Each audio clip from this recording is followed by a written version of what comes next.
beberapa menit sebentar ya.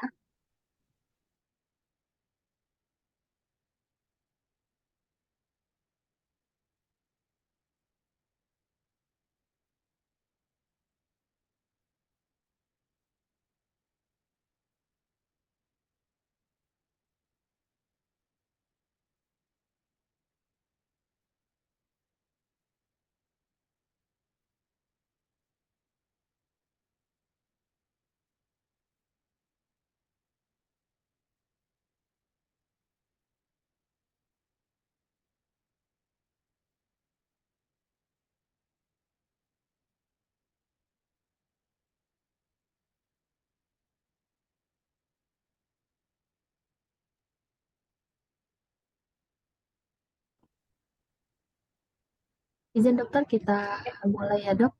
Ya.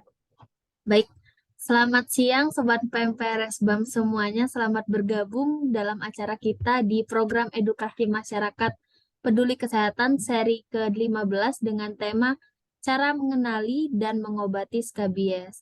Selamat datang buat semua Sobat PMP yang sudah bergabung di Zoom kita siang hari ini. Telah hadir bersama dengan kita yang akan menjadi pembicara kita yaitu Dr. Loister Yunika Sinambela SPKK yang merupakan dokter spesialis kulit dan kelamin di Rumah Sakit Bukit Asa Medika. Halo dokter, selamat siang. Selamat siang Mbak Ferin, siang Ya, teman-teman pempek semua. ya, terima kasih dokter. Baik, pada kesempatan hari ini saya Laurencia Verina Thomas yang akan memandu acara PMP seri ke-15 hingga selesai. Baik, untuk sobat PMP semuanya, nanti saya akan memberikan link absensi di kolom chat, mohon diisi nanti setelah acara penyampaian materi dimulai.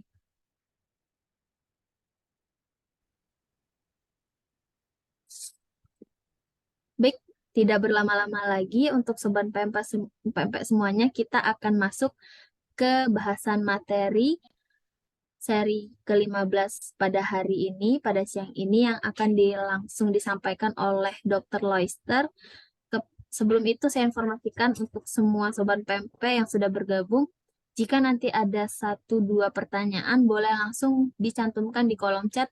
Itu akan kita bahas setelah sesi penyampaian materi oleh Dr. Loister. Baik, kepada Dr. Loister kami persilakan.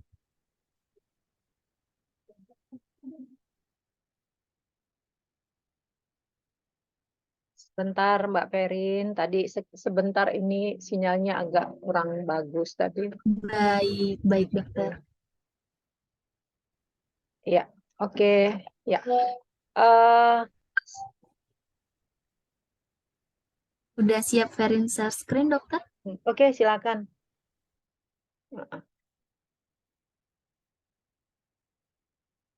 Ya. Selamat siang sahabat pempek semua. Terima kasih atas kesempatan yang diberikan oleh RS Bukit Asam Medika yang memperbolehkan saya menjadi narasumber untuk siang hari ini. Terima kasih atas perhatian dan waktu yang sudah diberikan oleh sahabat pempek semua yang bersedia untuk mendengarkan dan memperhatikan acara ini. Memang singkat saja, kurang lebih 1 jam, tapi mudah-mudahan bisa menjadi membawa kebaikan untuk kita semua. Demikian, saya rasa saya tidak perlu mengenalkan diri lagi ya, Mbak ya, sudah tahu ya. Saya lihat ini teman-teman udah pada saya tahu semua namanya gitu ya. Pada siang hari ini saya dipercaya untuk membawakan materi tentang cara mengenali dan mengobati skabies. Sebelumnya ini suara saya jelas terdengar, Mbak Ferin? Jelas, Bu Dokter. Halo? Jelas dokter, jelas. Jelas ya? Oke. Jelas dokter. Ya. Oke. Kita mulai, ini cara mengenali dan mengobati skabies. Kenapa saya langsung membuat judulnya mengenali dan mengobati skabies? Karena selama praktek saya, terlebih lagi beberapa bulan terakhir ini, sangat banyak, kalau bisa dibilang sangat banyak amat sekali nian gitu. Sangat banyak amat sekali nian. kasus ini yang saya temui tidak saja ketika saya praktek di rumah sakit kita di RSBAM, tapi juga ketika saya berpraktek di tempat lain, di rumah sakit Rabain maupun di tempat praktek pribadi. Setiap hari pasti ada saja, dan itu banyak sekali. Jadi dengan adanya acara ini saya mengharapkan agar kita masing-masing tahu, mengenali untuk selanjutnya nanti bisa merujuk kepada fasilitas kesehatan untuk segera diobati supaya dia jangan bertambah banyak. Next. Slide berikutnya.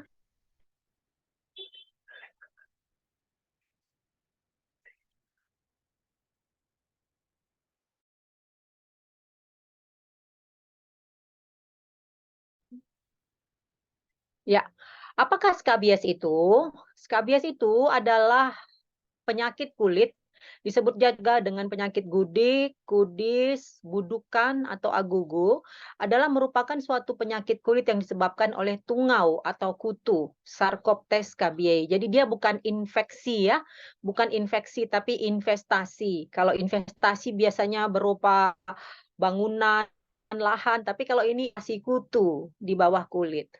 Next.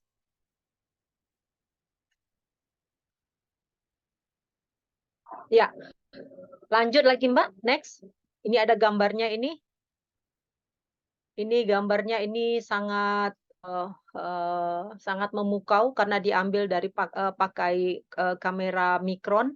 Ini adalah gambaran kutu Sarcoptes scabiei yang berukuran sangat kecil. Jadi kutu ini tidak bisa dilihat dengan kasat mata, tetapi harus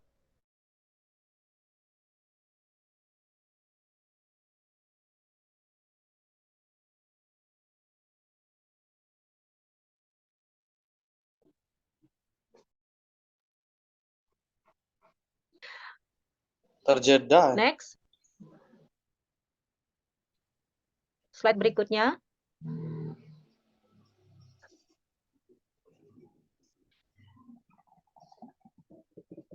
Slide berikutnya. Ya, ini adalah gambaran kutu Sarcoptes scabiei yang sebenarnya karena diambil dari kerokan kulit. Jadi ini gambarannya yang asli, diambil dari kerokan kulit, kemudian dilihat dengan mikroskop. Jadi Sarcoptes scabiei itu. Selanjutnya.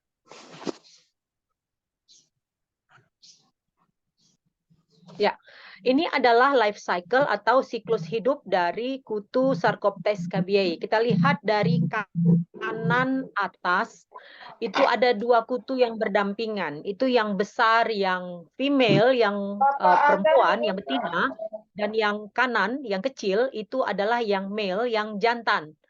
Nah, jadi yang betina selalu lebih besar dari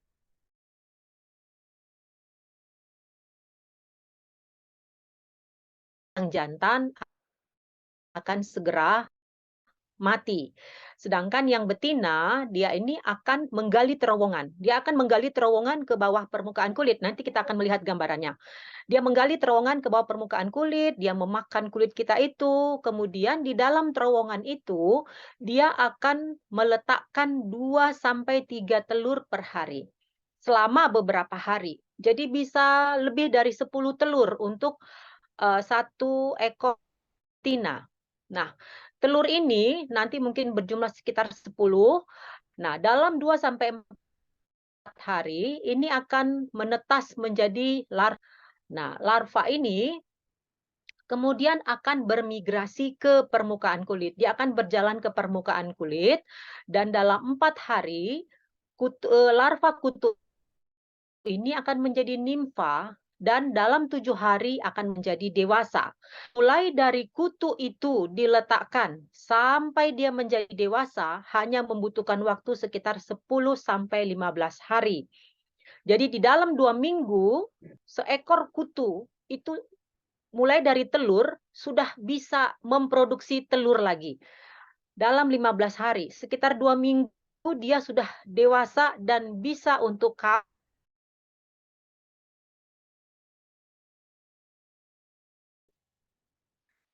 berikutnya, next. Ya, ini kita lihat tadi ya, Kita lihat di kiri atas itu kutu dewasa berjalan ke permukaan kulit. Kutu yang jantan akan langsung mati setelah populasi atau kawin, betina di permukaan kulit untuk bertelur dan mengulangi kembali siklus hidup tadi. Lanjut. Slide berikutnya. Nah, ini dia gambarannya secara itu nampak hanya berupa bentol kecil, sementara dia itu sudah menimbulkan kerusakan yang hebat di bawah kulit. Kutu itu akan masuk ke permukaan kulit, menggali, memakan kulit itu. Kita lihat di lorong yang dibuat oleh si kutu betina ini ada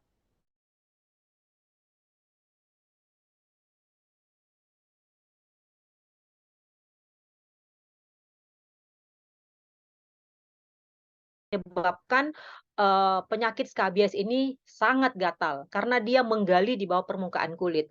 Kalau cuma satu mungkin tidak akan masalah, tapi jikalau kutu ini sudah ada ratusan, wah itu pasti jadi masalah besar bagi penderitanya. Lanjut. Ya. Apakah penyakit skabies ini bisa menular dan bagaimana caranya penularan itu? Lanjut.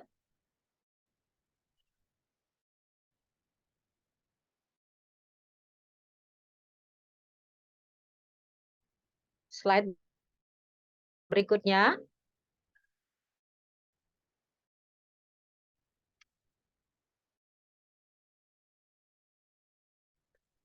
Ini agak naik turun.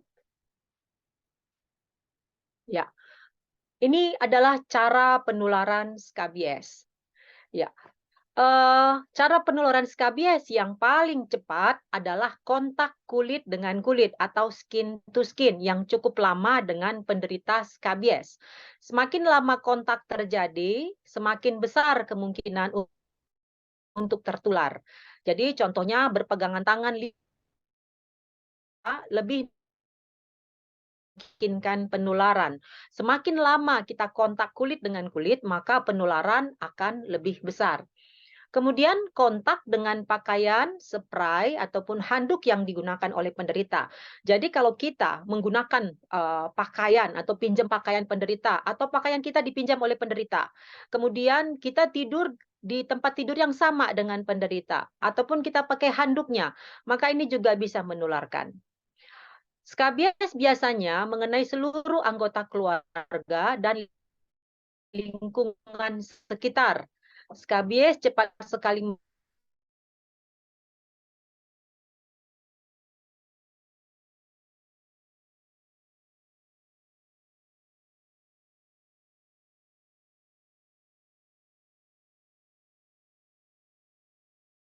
kutu skabies ini kepada anggota keluarganya. Sehingga itu sebabnya maka kalau kita temukan satu penderita, maka kita wajib untuk bertanya, siapa lagi yang sakit ini di rumah? Apakah bapak, ibu, nenek, adik, semua harus kita tanyakan. Kemudian faktor yang mempengaruhi penularan skabies adalah yang pertama, apakah penderita terletak di daerah yang miskin dan daerah kumuh. Kemudian tempat umum yang padat penghuni seperti pesantren, kamp, penjara, rumah sakit, dan sebagainya. Kenapa ini bisa terjadi di tempat-tempat seperti ini? Karena biasanya mereka ini berganti-ganti tempat tidur. Misalnya malam ini tidur si A di tempat tidur yang satu, kemudian besok berpindah, sehingga akhirnya perpindahan tidur itu ataupun kontak yang intens dengan yang lain itu mengakibatkan tempat-tempat ini sangat rentan dengan penularan skabies. Kemudian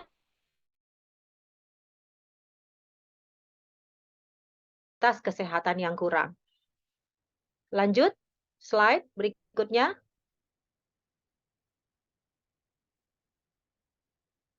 Ya, ini adalah moda penularan daripada skabies, yaitu kontak langsung kulit dengan kulit, skin to skin. Yang pertama berjabat tangan, kemudian berpelukan, Dan yang terakhir, hubungan seksual. Sedangkan kontak tidak langsung, yaitu kulit dengan benda, yaitu penggunaan alat mandi, handuk ataupun baju bersama-sama, dan penggunaan alas tidur bersama-sama.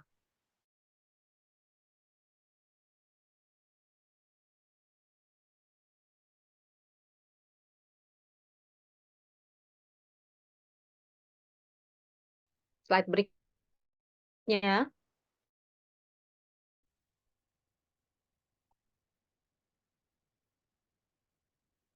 Next. Ya, ini adalah tanda umum daripada penderita skabies. Itu ada namanya cardinal sign. Yang pertama adalah pruritus nocturnal, yaitu gatal pada malam hari. Jadi kalau di praktek itu saya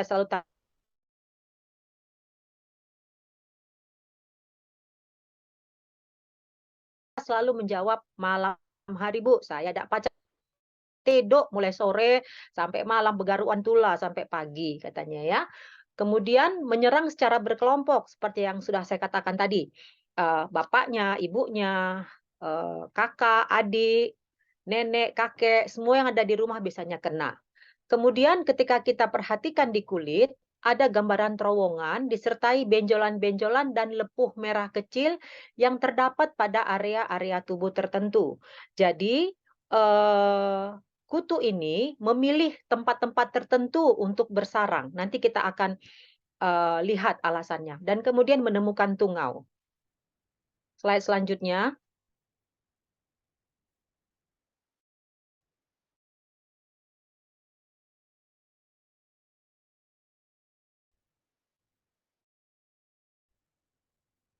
Selanjutnya.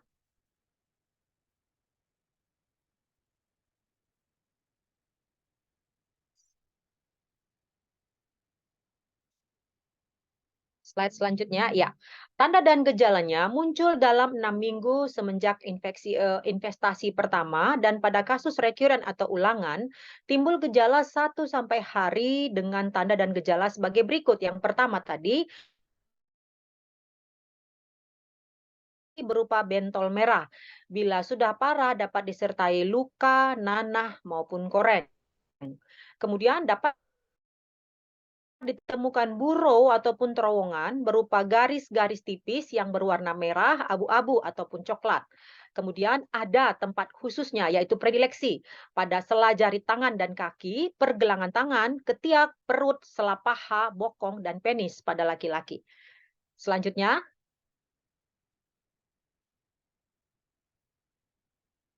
Ya, ini adalah daerah predileksi. Daerah predileksi adalah daerah yang paling sering dan paling umum diserang oleh penyakit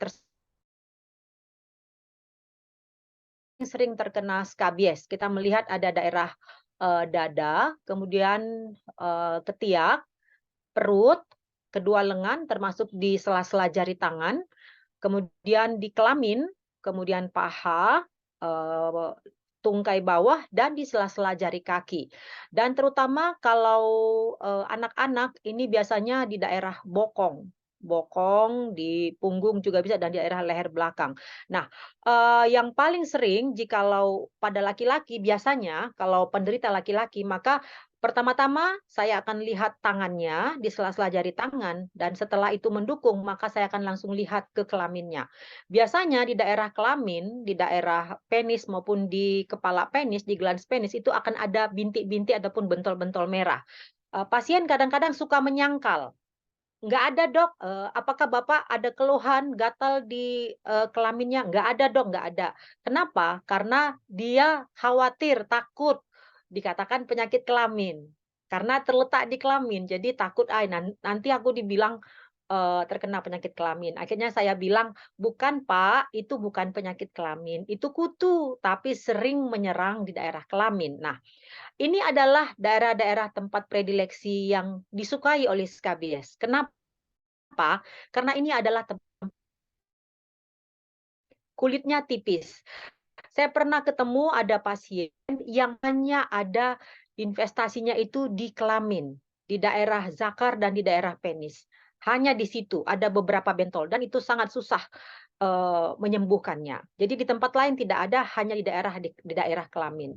Jadi jikalau kita menemukan kasus seperti ini, ada saudara, ada teman ataupun ada tetangga yang mengeluh gatal-gatal dengan daerah-daerah seperti ini, maka cepat disarankan untuk segera datang ke fasilitas kesehatan, baik di klinik, puskesmas maupun ke rumah sakit untuk segera mendapatkan pengobatan supaya tidak menularkan kepada orang lain. Slide berikutnya. Ya, ini adalah gambaran yang ditunjuk oleh anak-anak panah, itu seperti garis ke kanan, ada yang garis ke bawah. Jadi kutu itu masuk dari satu tempat itu, membentuk terowongan ke seberangnya, sehingga terbentuk terowongan di bawah kulit, dan terowongan itu akan tercetak di atas. Ya, kalau terowongan itu dangkal, dia akan tercetak, tapi kalau dia agak-agak dalam, maka dia tidak akan kelihatan, hanya gambarannya berupa bentol-bentol merah. Lanjut. Ya, ini juga gambar terowongan. Kita lihat dari kiri ke kanan seperti garis yang agak melengkung. Lanjut.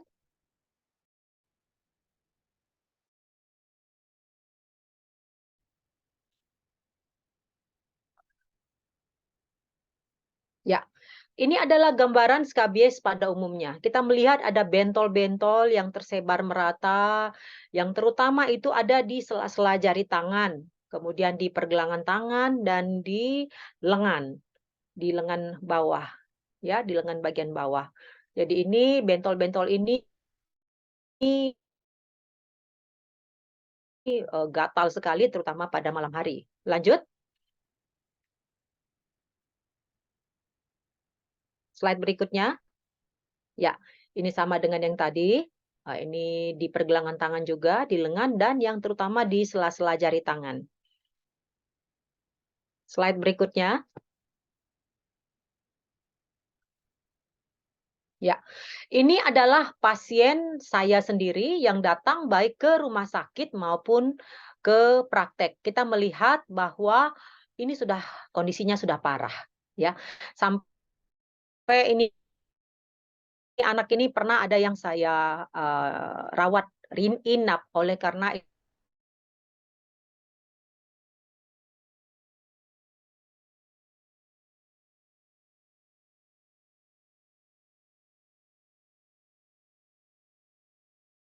terjadilah seperti yang kita lihat bersama-sama. Ada krusta, ada infeksi, dan yang pasti ini anak ini demam dan sudah tidak bergairah lagi melakukan aktivitasnya sehari-hari. Lanjut. Ya, ini adalah varian yang lain yaitu Crusted ataupun Norwegian scabies. Ini adalah hiperinvestasi yang sangat menular dari Sarcoptes scabiei pada individu.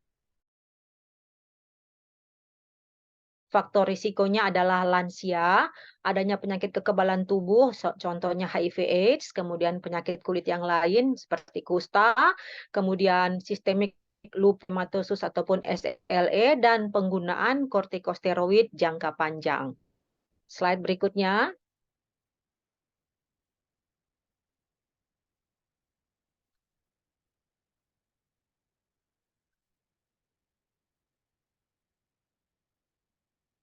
Ya, ini adalah gambaran Crusted ataupun Norwegian scabies. Ini kita lihat gambaran krustanya itu seperti lekat yang tebal berwarna putih dan kekuningan.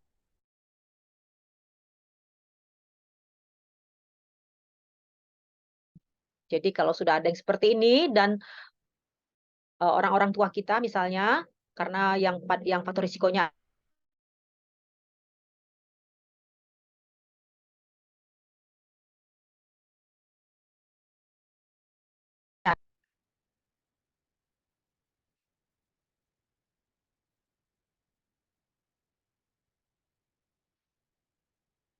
slide berikutnya.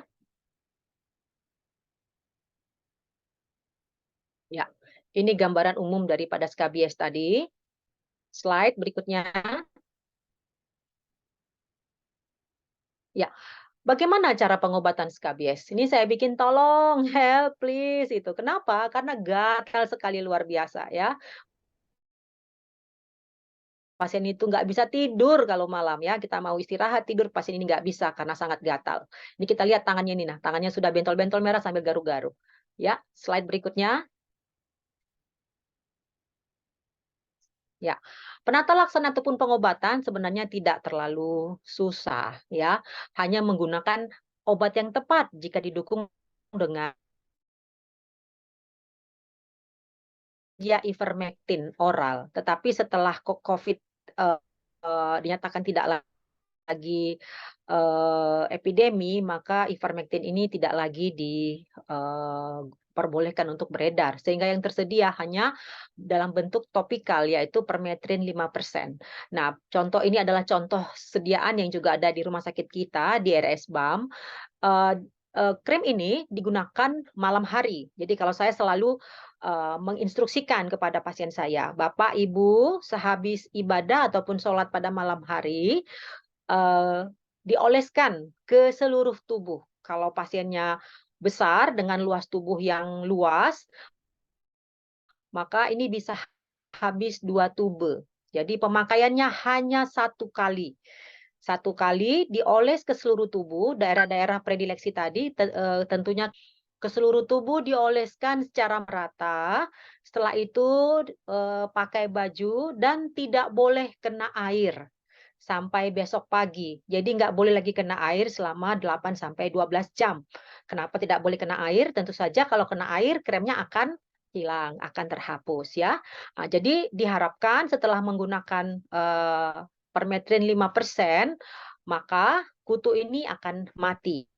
Mati juga beserta dengan telurnya, telurnya juga ikut mati dengan pemakaian krem permetrin 5% ini.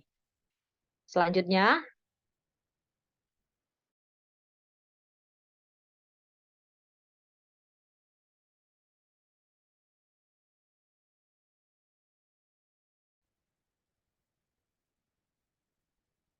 ya, pencegahan. Kutu skabies tidak dapat bertahan lebih dari 3 hari di luar tubuh manusia. Ya, sehingga perlengkapan pribadi penderita seperti sprei, pakaian, handuk itu harus direndam dalam air panas dan dicuci bersih serta disetrika. Kalau saya biasanya menginstruksikan kepada pasien, semua baju yang akan dipakai disetrika dahulu. Dan, semua sprei, sarung bantal, selimut, itu harus direndam dengan air panas, dikasih deterjen, dicuci, dijemur, dan disetrika. Ya, karena, kutu ini tidak tahan dengan panas di atas 50 derajat. Kemudian bahan-bahan yang tidak dapat dicuci, dapat didekontaminasi dengan menyimpan dan menjauhkan dari kontak kulit minimal 72 jam, maka si kutu ini akan mati. Jadi kalau dia berupa kasur, kasur ini kalau cuaca cerah kita bisa jemur sehingga kutunya mati, dan kalau cuacanya tidak cerah mungkin bisa kita alasi dengan bahan yang tidak menyerap air, kita pakai perlak gitu ya. Kalau ini supaya jangan tembus kutunya itu ke atas, dan kalau ada ambal misalnya biasa tidurnya di ambal ataupun di kasur-kasur lipat itu dilipat aja, digulung saja, dibiarin aja lebih dari 72 jam. Maka kutunya akan sudah mati dan bisa dipakai kembali. Next.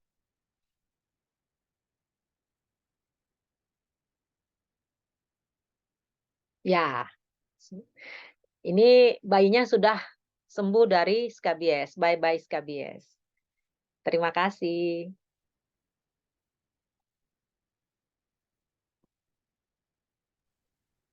Baik, terima kasih banyak dokter untuk semua penjelasannya. Ini sangat menarik sekali. Topiknya pada hari ini kita bahas skabies ya Sobat PMP semuanya. Baik, kita langsung masuk ke sesi tanya jawab ya dokter. Ya, silakan. Nah, ini kalau dari kolom chat ini belum ada yang mau tanya nih. Mungkin dari Sobat PMP dulu saya persilakan langsung raise hand atau masukkan pertanyaannya di kolom chat boleh. Ada yang ingin bertanya? Ini kalau nggak mau nanya, Saya ada pertanyaan soalnya. Ya, Iya.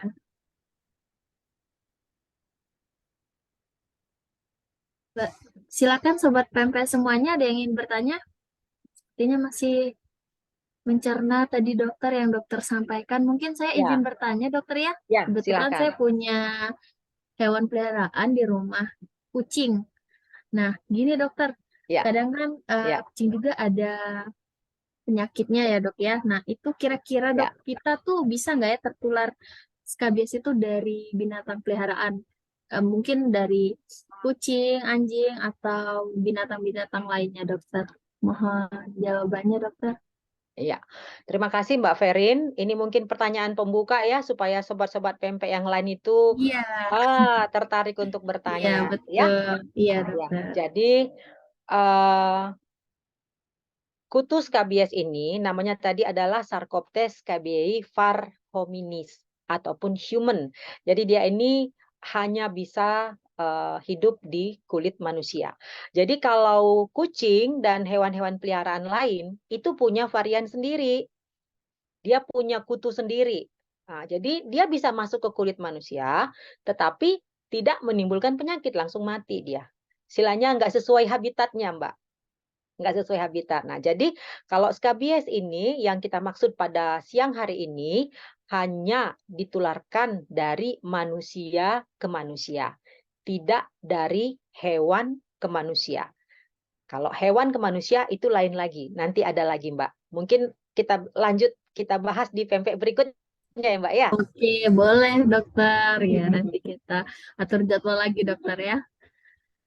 Baik dokter, terima kasih untuk jawabannya dokter. Ini dipancing satu pertanyaan, langsung ada yang bertanya ini dokter dari kolom chat. Izin dari Kak Afita, izin bertanya Ya. dokter, berapa lama masa penyembuhan skabies dan tanda gejalanya tadi, gatalnya kenapa pada malam hari dokter? Terima kasih. Ya. Dengan siapa tadi nih? Mbak Apita ya. Iya, Terima kasih Mbak Apita atas pertanyaannya. Ya, berapa lama masa penyembuhan? Nah, ini kalau kutunya sendiri, begitu kita oleskan permen malam atau sore, itu paginya kutunya sudah mati. Ya, kutunya, telurnya, semua sudah mati. Nah, sekarang bagaimana penyembuhan lukanya? Tentu itu eh, bergantung pada sudah seberapa parah penyakit ini. Kalau diobati sedini mungkin, masih sedikit, mungkin cepat itu sembuhnya. Tetapi kalau dia sudah seperti yang saya tunjukin tadi, pasien saya yang sampai tangannya bentol-bentol bernanah itu, mungkin membutuhkan waktu ya, mungkin lebih seminggu atau 2 minggu baru bisa sembuh. Tetapi bukan penyembuhan skabiesnya, karena skabiesnya sudah mati dalam kali pengolesan krim tadi, krim permetrin. Kita hanya masa penyembuhan luka-luka dan kerusakan kulit yang terjadi akibat eh, yang menggali-gali terowongan di bawah kulit. Gitu. Jadi penyembuhannya sangat bergantung kepada sudah separah apa kulit itu ketika mulai diobati. Makanya kita harus usahakan diobati sedini mungkin supaya cepat penyembuhannya. Dan tanda gejalanya pada malam. Kenapa malam? Karena kutu ini beroperasinya malam. Ya, kutu ini kalau pagi siang, kalau saya terangkan dengan pasien-pasien saya, pagi siang dia ini tidur. yang tidur. Iya, pagi siang dia tidur, mulai sore, malam sampai subuh dia baru beroperasi dia. Baru di situ. Jadi proses menggali-galinya itu yang bikin gatal. Kalau menggalinya cuma satu kutu mungkin masih bisa ketahanan, tapi kalau udah beratus-ratus, wah, udah. Ya, demikian Mbak Apita. Ya dok, terima kasih dok. Terima kasih. Oke, baik. Terima kasih pertanyaannya Kak Afita. Boleh Sobat PMPS semuanya, ayo. Yang ingin bertanya, mungkin kita lagi diskusi bareng sama ahlinya ini Dr. Loister terkait kulit dan kelamin. Boleh yang mau tanya-tanya tentang skabies, dipersilakan. Kalau nggak mau ngetik, boleh langsung rasain. Nanti kita diskusi bareng, ngobrol bareng di sini. Ya, siapa Ya. lagi? Saya mau menambahkan sedikit, Mbak Ferin. Boleh, boleh, Ah, silakan dokter. Jadi kalau misalnya ini sini saya melihat ada beberapa teman sejawat dokter di kelamin, nah itu harus dicurigai juga itu. Bentol-bentolnya itu khusus hanya di kelamin. Nah, jadi misalnya dokter-dokter ini saya laki-laki ya, jadi mungkin pasien laki-laki wanita mungkin berobatnya ke kalau misalnya keluhannya itu bentol-bentol di kelamin, maka kita langsung harus mendiferensial diagnosisnya dengan skabies. Karena ini sangat banyak sekarang, ini setiap hari saya dapat ini pasien ini di poli kita, di RSBAM, banyak sekali.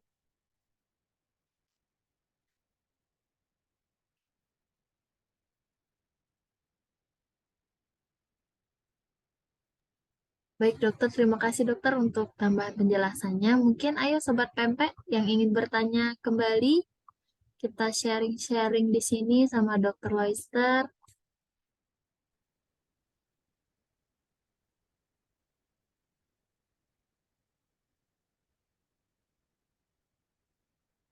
Kalau belum ada yang ingin bertanya, boleh saya tanya lagi dokter ya. Oke, silakan Mbak Ferin. Ya, tadi kan dokter menjelaskan bahwa penyakit skabies ini menular. Nah, yang ingin saya tanyakan dokter, sejak penyembuhan atau mungkin kita kan dalam kondisi bekerja terkena penyakit itu, kita kontak dengan rekan kerja juga harus berhati-hati dokter ya.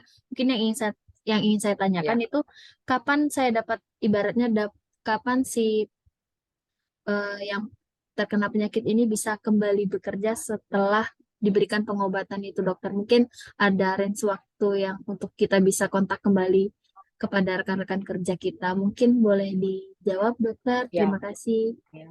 Istilahnya return to work gitu ya Mbak ya? Iya, betul. Ya. Nah, jadi seperti yang saya jelaskan tadi bahwa yang menularkan adalah kutunya. Kemudian kutunya ini dengan sekali pengobatan, sekali oles, dia sudah mati. Baik kutunya maupun telurnya. Sehingga sebenarnya begitu dia selesai pengobatan, dia sudah bisa bekerja. Dia sudah bisa bekerja.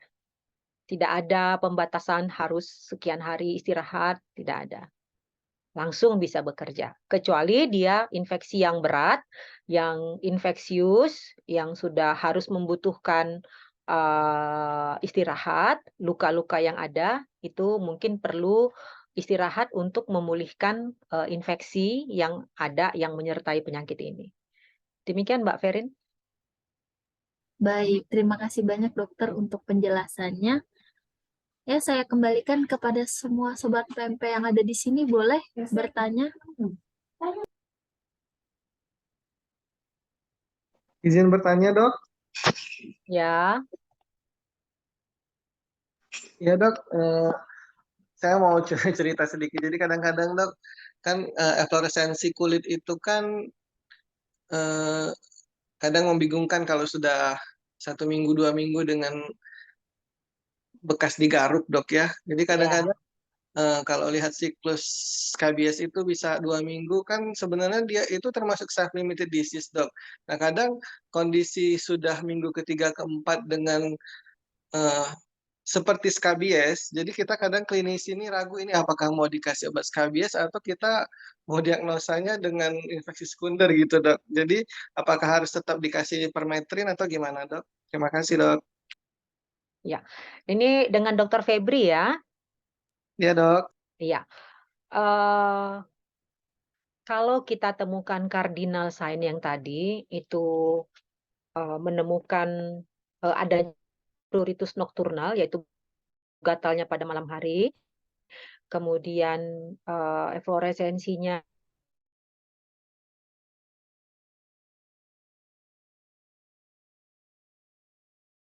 tungau itu kalau di daerah yang ada mikroskopnya. Jadi kalau sudah dia cardinal sign-nya itu sudah dapat, itu sebaiknya memang harus langsung kita terapi aja, Dokter Febri. itu langsung diterapi. Nah, terapi awal kita bisa hanya menggunakan permetrin saja. Kalau misalnya dia sudah ada tanda-tanda infeksi, mungkin Dokter Febri bisa tambahkan antibiotik oral misalnya yang sesuai dengan kondisi pada saat itu. Atau besoknya bisa kita kasih juga, kita tambahkan dengan, tetapi yang paling utama pada hari itu, pada satu hari itu, krimnya ini malam nih, malam. Kenapa? Kenapa kita pakai krimnya malam hari? Karena dia malam hari baru dia beraktivitas. Kalau dia pagi siang dia di dalam terowongan, dia jauh dia. Jadi kalau dia udah malam dia akan keluar ke permukaan kulit atau deket-deket dengan permukaan kulit sehingga kita bisa basmi dengan menggunakan krim permetrin 5% tadi. Jadi kalau misalnya ada gejala-gejala penyerta, bentolnya besar, ada infeksi sekunder, kelihatan ada pustul, baru kita bisa tambahkan antibiotik baik topikal ataupun oral sesuai dengan kondisi pasien pada saat itu. Yang penting kita kasih permetrinnya dulu, Dok, supaya kita menghentikan penularannya kan. Dan jangan lupa yang saya tekankan selalu kepada pasien, saya selalu tanya-tanya, siapa lagi yang seperti ini? Atau kalau dia masih muda, teman tidurnya siapa? Tidurnya dengan siapa? Kalau dia bilang, saya tidur dengan suami saya, Dok. Nah, tanya dulu suaminya, ada enggak? Enggak ada, Dok. Yang benar, jangan-jangan suaminya tidur satu kamar tapi lain tempat tidur gitu. Kalau itu mungkin.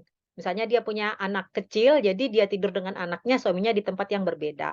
Jadi kita harus tanya, tidurnya dengan siapa? Teman tidurnya pasti ada gejala ini. Kalau suami kena, istri pasti kena. Demikian Dokter Febri. Oke, terima kasih dok. Terima kasih. Baik, terima kasih Dokter Febri untuk pertanyaannya dan jawabannya dari Dokter Lester. Terima kasih. Izin dokter kita lanjut ke pertanyaan di kolom chat dokter. Ini sebenarnya tadi ada yang kirim foto dokter dan ingin memastikan apakah ini contoh digigit tungau. Mungkin nanti saya bantu share di sini dok ya. Ya, coba di-share Mbak. Ya, bentar.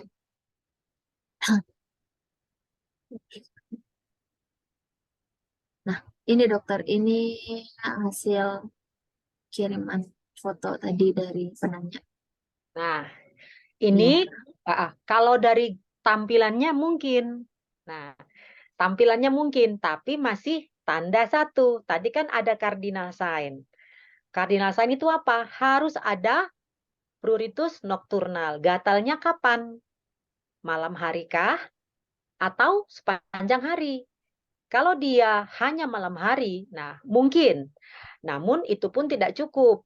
Kita tanya lagi, ya, apakah ada kontak serumah? Ya, apalagi yang suami atau istri, apakah yang teman dia tidur juga menderita ini, gitu. Dan lesi ini terletak di mana? Predileksinya ada. Nah, jadi nanti ini dilihat lagi letaknya di mana. Jadi ini terlalu close up. Ya. Nah, biasanya ini awalnya hanya gatal, lalu timbul bentol, makin gatal, hilangnya berhari-hari. Kalau dia hilang sendiri, maka dia bukan skabies. Kalau dia hilang sendiri, bukan skabies. Kalau dia skabies, bukan malah hilang, tetapi tambah banyak, tambah gatal. Ya, letaknya di sekitar kaki, betis, paha, dan pusar. Kalau letaknya ini mungkin saja skabies. Nah, apakah gatalnya pada malam hari ataukah tidak? Itu juga perlu ditanyakan. Ya, jadi tadi ada cardinal sign ya, pruritus nocturnal itu malam hari gatalnya. Kemudian ada lesi seperti ini di tempat-tempat yang tertentu. Kemudian ada kontak serumah. Ada kawan serumah juga yang gatal. Demikian. Kalau ini mendukung ini.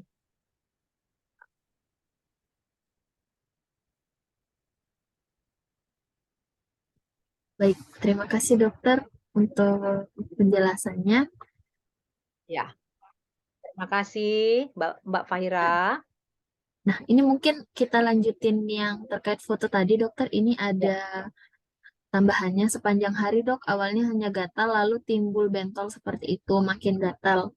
Hilangnya berhari-hari, letaknya di sekitar kaki, betis, paha, pusar. Iya, ini kan sepanjang hari kan, berarti dia mematahkan tadi cardinal sign kita tadi. Kalau itu hanya pruritus nokturnal, hanya malam hari. Kalau sepanjang hari gatalnya berarti bukan. Kita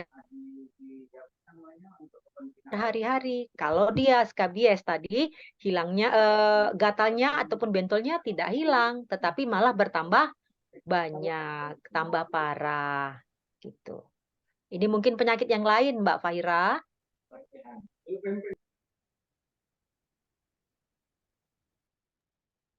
Baik, terima kasih banyak dokter untuk Ya. penjelasannya. Ini kita lanjut dok ya dari Kak Aprizal. Selamat siang dok. Apakah ada sepengalaman dokter pasien kena skabies dan sudah sangat parah dan juga mungkin nggak skabies yang parah dapat membuat komplikasi ke organ yang lain dokter? Terima kasih. Ya, terima kasih untuk Afrizal atas pertanyaannya. Kalau skabies parah itu palingan seperti yang saya tampilkan tadi, Mbak Ferin. Itu tangan, kaki, itu infeksi, ada luka, ada nanah, ada koreng, ada kalau istilah medisnya ada pustul, ada pus, ada krusta, dan itu pasien sampai tangannya itu begini aja dia. Begini aja dia tangannya, begini. Ya, dia itu tangannya itu seperti mencengkram itu. Jadi dia nggak bisa lagi pakai tangannya ini. Apalagi kalau misalnya ini kena anak-anak itu nggak bisa menulis lagi dia, saking tangannya ini sudah banyak lesi di tangannya. Jadi kalau dia parah itu di kulitnya saja. Kalaupun itu komplikasi itu tidak sampai ke yang lain karena kalau misalnya si kutu ini kita lihat tadi, dia hanya beroperasi hanya di sekitar kulit saja. Dia nggak masuk ke dalam. Dia tidak bisa masuk lebih dalam daripada kulit. Dia daerah operasinya cuma dari permukaan ke bawah kulit, keluar lagi, keluar lagi, masuk lagi, hanya itu. Hanya jikalau dia sudah terjadi dan terbentuk infeksi, maka infeksi itu yang mungkin akan berakibat ke organ-organ yang lain.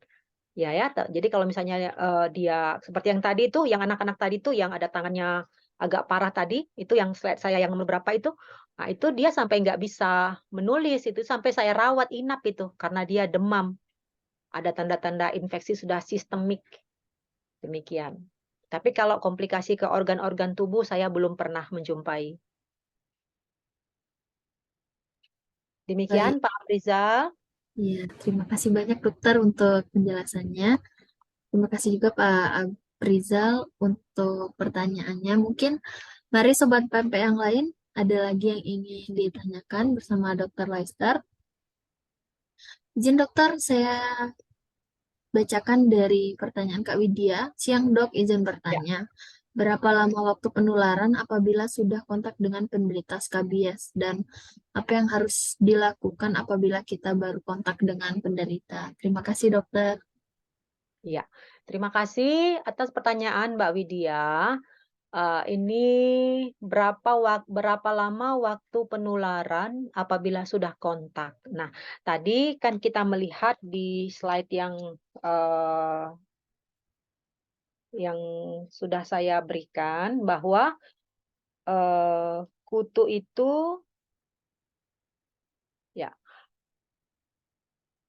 kutu betina maksudnya masuk ke bawah permukaan kulit dan menggali setelah dia kawin, setelah dia berkopulasi dengan kutu jantan.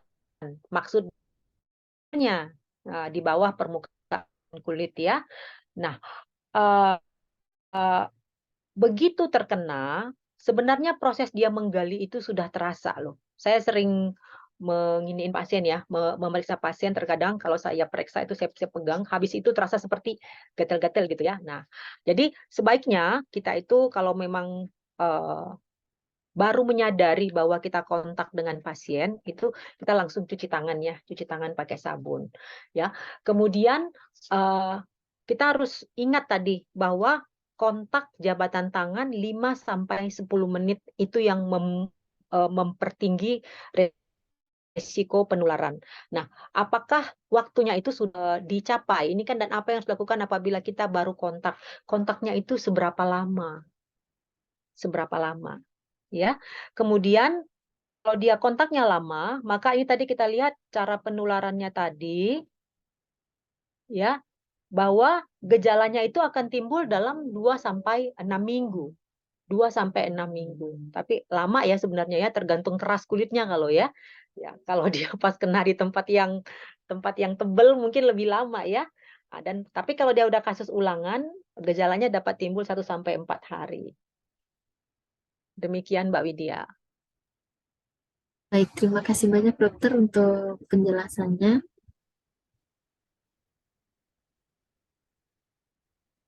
Ayo Sobat PMP yang lainnya boleh jika ingin bertanya langsung ke Dr. Lester, boleh langsung raise hand, kita ngobrol-ngobrol di sini atau melalui kolom chat. Jadi saya boleh berbagi pengalaman ini ya Mbak Ferin ya. Ya, Saya pernah boleh, ada silakan. pasien, iya. Saya pernah ada pasien, jadi ini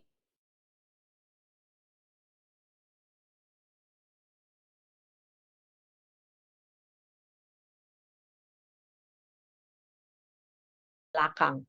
Gatal-gatal saya perhatikan semuanya menuju ke arah rabies ini. Kemudian gatalnya malam hari ya. Tetapi kenapa hanya di bokong, saya berpikir ya. Usut-usut punya usut, ternyata beliau ini baru saja menggantikan seniornya menjadi kepala sekolah. Jadi baru, jadi ternyata waktu kepala sekolah yang lama ada gatal-gatal ini gitu, ada skabies ini, biasa duduk di situ. Nah, kemudian setelah berganti pimpinan, dia menjadi kepala sekolah yang baru, dia akhirnya gatal-gatal juga. Kemudian dia ingat-ingat, oh iya Bu, dulu sebelum saya kepala sekolah ini, oh. Dari situ saya mengambil kesimpulan, ternyata kalau kita kontaknya lama ya, mungkin kalau cuma sekali saja kita duduk di kursi itu mungkin tidak. Tapi karena ini tiap hari, jadi mungkin tiap hari dari situ kena lagi 3 hari, dapat lagi 3, terus-terusan begitu akhirnya jadi bisa kena. Jadi, kita harus kalau bisa itu secara berkala memang kita bersihkan. Saya rasa dengan eee, matahari itu kutu itu sudah bisa mati. Demikian, jadi kita harus waspada juga. Ada itu kasus kasus yang unik. Ini hanya berbagi pengalaman Mbak Ferin. Iya, baik. Terima kasih banyak dokter. Pengalaman yang penting untuk kita semua dokter supaya bisa menghindari hal-hal yang tidak kita inginkan. Iya.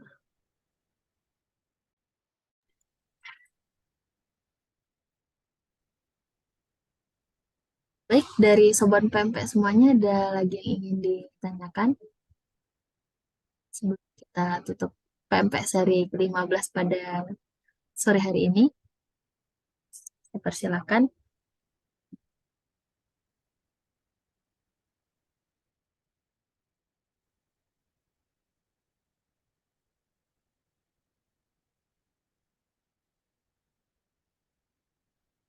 Ini di luar konteks sih dok ini. Iya, silakan Bagaimana? ini Pak Frizal ini. Iya, Heeh. mungkin ini Heeh. pertanyaan penutup ya dok ya, sebelum mungkin nanti kalau ada Iya, yang ingin boleh tanya lagi pertanyaan boleh. penutup, ya. Ini di luar dari skabies, tapi berhubung kita lagi bersama Dokter Lester, boleh ditanyakan ini ya. Bagi tips kulit wajah bersih dan glowing dokter ya. Ya, Silakan ya, jadi dokter. iya, terima kasih Pak Afrizal ya. Jadi tentunya kalau kulit wajah itu adalah bagian keseluruhan. Jadi saya sering mengatakan seperti ini, we are what we eat. Jadi, kalau kita mau kulit wajah bersih, tentunya harus sehat dulu.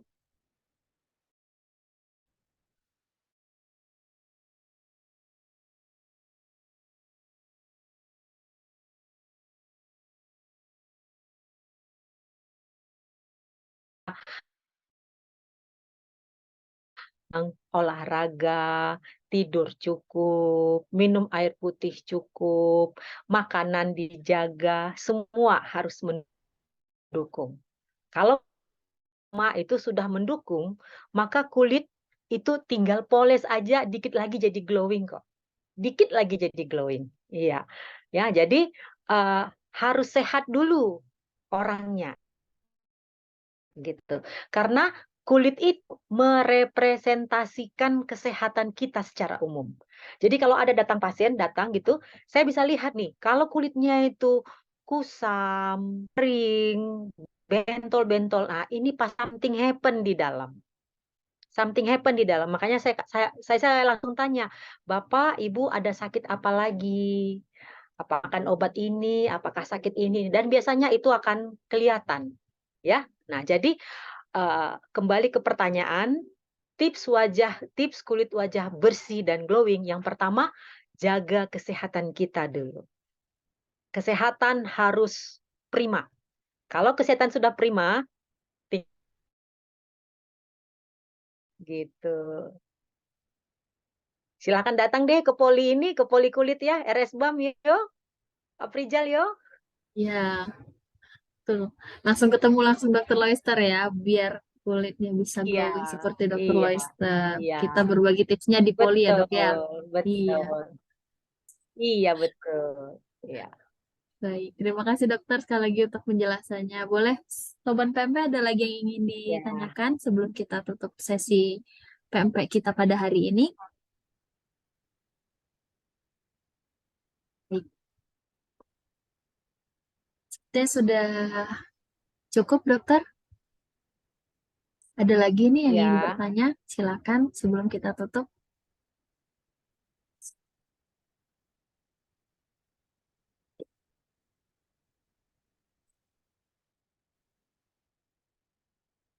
Nggak ada lagi ya, kita izin. Baik, terima kasih banyak untuk Dr. Loister sudah menjawab semua pertanyaan pada sesi tanya jawab kita di sore hari ini. Semuanya sangat bermanfaat untuk kita semua, menambah pengetahuan kita semua. Terima kasih semuanya. Terima kasih semuanya sudah mengikuti PMP seri ke-15 pada hari ini. Yang pasti kita semua jadi tahu apa itu skabies, penularannya bagaimana, cara mencegahnya, mengobatinya. Terima kasih banyak dokter. Untuk Sobat PMP yang ingin konsultasi lebih lanjut bersama Dr. Loister, spesialis kulit dan kelamin, bisa langsung datang ke RS-BAM itu pada hari Senin dan Kamis. Jadi kalau ada ingin konsultasi lebih lanjut perihal kulit dan kelamin, boleh langsung datang ke RS-BAM ya di hari Senin dan Kamis. Baik. Ya, silahkan. Iya, harus datang ke poli biar ketemu langsung sama Dr. Loisternya. Kalau ketemu langsung Dr. Loister pasti lebih speechless karena glowing, benar kata Pak Aprizal Ya. tadi. Iya, baik. Terima kasih dokter. Dengan berakhirnya sesi tanya jawab ini, berarti berakhir juga acara kita pada sore hari ini. Terima kasih banyak sekali lagi untuk Dr. Loister sudah bersedia menjadi pembicara kita pada sore hari ini, serta semua audiens Sobat PMP yang mengikuti dari awal hingga akhir sore hari ini. Terima kasih untuk partisipannya. Baik, Sobat PMP semuanya, acara PMP seri 15 sudah berakhir. Jangan lupa nantikan PMP seri berikutnya, yaitu seri 16. Jangan lupa pantau terus media sosial RS-BAM, baik Instagram maupun Facebook. Di situ nanti akan diinfokan kelanjutan PMP seri selanjutnya. Baik, jangan lupa buat Sobat PMP yang belum follow ataupun belum tahu apa sih IG atau Facebook rumah sakit, segera follow supaya tidak ketinggalan informasi terkait Rumah Sakit Bukit Asa Medika. Baik, saya Laurencia Verna Thomas. Mohon maaf jika ada salah kata selama penyampaian acara di PMPS 15 ini. Semoga ilmu yang sudah kita terima dari Dr. Loister pada hari ini bisa bermanfaat dan bisa kita terapkan di kehidupan sehari-hari. Sampai ketemu lagi di acara PMP selanjutnya. Terima kasih dokter. Sampai ketemu semuanya. Terima kasih, Mbak Ferin. Terima kasih semua. Iya, Kak.